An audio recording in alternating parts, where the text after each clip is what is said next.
আসসালামু আলাইকুম। আমি এখন এই প্রিন্টারের যেটা হচ্ছে এইচপি ডিজাইন জেড স্টুডিও, এখানে কিভাবে ট্রেসিং পেপার অ্যাড করব সেটা দেখাবো। তো এইখানে হচ্ছে ইউরো ম্যাক্স একটি ট্রেসিং পেপার। এই ট্রেসিং পেপারটি এখন খুলে দেখাচ্ছি এটি কতটা পাতলা এবং অনেক কোয়ালিটিফুল একটি প্রোডাক্ট। তো আমি প্রিন্টার থেকে এটা বের করলাম, বের করার পরে যে খালি হয়ে গিয়েছিল ট্রেসিং পেপারটা, ওইটা খুলে নিলাম। এখান থেকে যে নতুন ট্রেসিং পেপার সেটা লাগানোর পরে ক্যাপটা লাগাই দিলাম।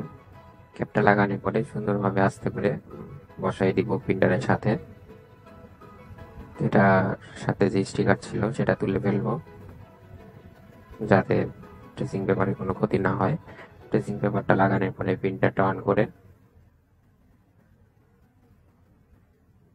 করার পরে ট্রেসিং পেপারটা আস্তে করে ভিতরে ঢুকাই দিব যতটুকু পর্যন্ত এটা নিয়ে নেয়।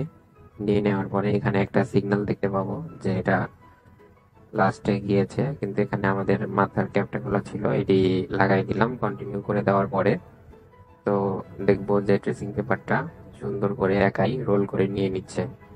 এটা রোলের ট্রেসিং পেপারটা, সেজন্য রোল আকারটা ধারণ করেছে সিস্টেম থেকে। এখন এটা সুন্দরভাবে একাই সিস্টেম থেকে জিনিসটা করে নিবে, মেজারমেন্ট করে নিবে।